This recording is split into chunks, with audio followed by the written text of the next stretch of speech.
Assalamualaikum teman-teman. Di video kali ini saya akan menjelaskan mengenai manajemen produksi dan operasi. Nah, apa dan mengapa manajemen produksi dan operasi itu dipelajari? Manajemen produksi dan operasi atau MPO merupakan serangkaian kegiatan atau aktivitas untuk menciptakan, mengkoordinasi, mengatur, dan mengelola operasional sistem dengan memanfaatkan semua sumber daya yang dimiliki.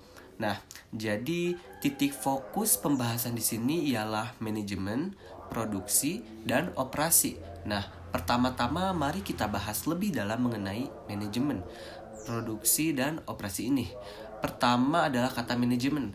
Manajemen di sini kita berbicara tentang optimasi sumber daya sehingga nantinya sumber daya itu bisa diolah menjadi sesuatu yang bermanfaat tentunya, atau yang biasa kita kenal dengan konsep efektif, efisien, dan produktif. Untuk yang kedua ialah produksi, di mana produksi ini adalah ketika kita menciptakan atau membuat sesuatu yang tidak ada menjadi ada. Produksi juga dapat diartikan sebagai kegiatan yang menghasilkan barang maupun jasa atau kegiatan menambah value atau kegunaan dan manfaat suatu barang. Nah, untuk yang terakhir itu adalah operasi. Operasi di sini kita berbicara mengenai mekanisme. Nah, mekanisme di sini bisa secara konvensional atau modern. Semua hal itu kita sebut sebagai metode. Di dalam metode ini ada proses yang bersifat kontinu, ada batch atau intermittent, dan ada special project. Dengan kata lain, mempelajari MPO ini sangat penting sekali untuk kita memahami adanya konsep dari hulu sampai hilir, atau dalam bahasa praktisnya 5W plus 1H. Maka dari itu MPO sangatlah bermanfaat untuk pengembangan industrialisasi atau hilirisasi. Bidang-bidang yang akan sangat terbantu dengan adanya MPO ini antara lain adalah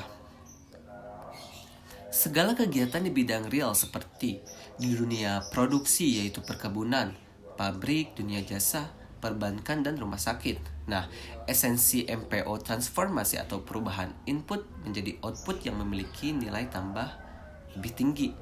5 alasan mempelajari MPO. Yang pertama, MPO merupakan simpul kolaborasi manajemen fungsional lainnya seperti pemasaran, keuangan, dan sumber daya manusia. Yang kedua, mayoritas biaya perusahaan menjadi tanggung jawab manajer produksi dan operasi seperti tenaga kerja, energi, dan juga bahan baku. Nah, yang alasan ketiga yaitu mayoritas aset perusahaan menjadi tanggung jawab manajer produksi dan operasi seperti pabrik, mesin, dan juga peralatan besar lainnya.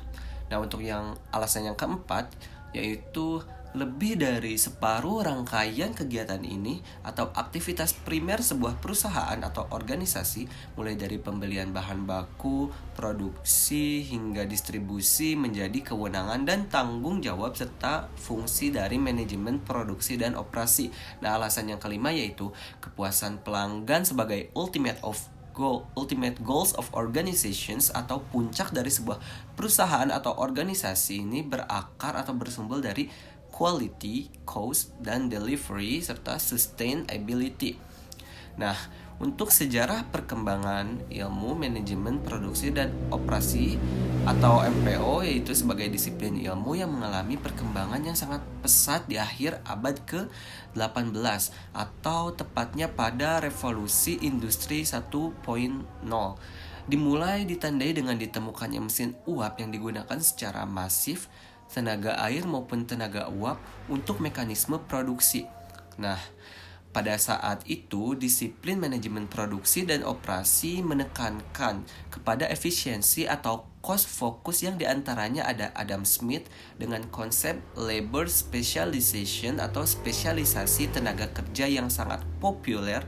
Kemudian eranya berkembang menjadi scientific management, era di mana proses manajemen ditekankan dan dipopulerkan oleh Taylor, Gantt, Gilbert.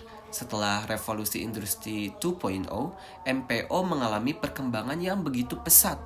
Produksi yang sangat massal misalnya mendukung Henry Ford merancang atau mempopulerkan moving assembly line. Kemudian produksi yang massal ini menuntut para ilmuwan, terutama statistikawan, untuk berperan dalam mengambil sampel dalam pengendalian mutu, seperti Stewart yang mempelopori statistical sampling. Nah, kemudian di awal 70-an ketika komputer ditemukan dan mulai digunakan secara masif di dunia industri, terjadi otomatisasi yang menandai revolusi industri yang ketiga, yaitu 3.0. Disitulah kemudian MPO mulai masuk ke dalam lean production era atau penggunaan komputer just in time, computer aided design, dan electronic data interchange, serta total quality management. Hingga akhirnya kita tiba di masa sekarang ini ketika tahun 1995 sampai sekarang, yang merupakan masanya mass customization era. Penyesuaian secara massal ketika internet ditemukan, terjadi globalisasi, e-commerce mulai mendunia, supply chain management mulai diterapkan. Dan kini kita ada di awal untuk masuk ke dalam revolusi industri 4.0, yaitu cyber physical system, di mana digitalisasi dan smart operation menjadi ciri khas dari mulai berkembangnya MPO di abad yang baru ini. Nah, terima kasih teman-teman. Cuma segitu penjelasan yang dapat saya sampaikan, dan mohon maaf apabila kurang jelas atau terlalu cepat, atau mungkin apa yang saya sampaikan itu kurang dapat dipahami. Wassalamualaikum warahmatullahi wabarakatuh.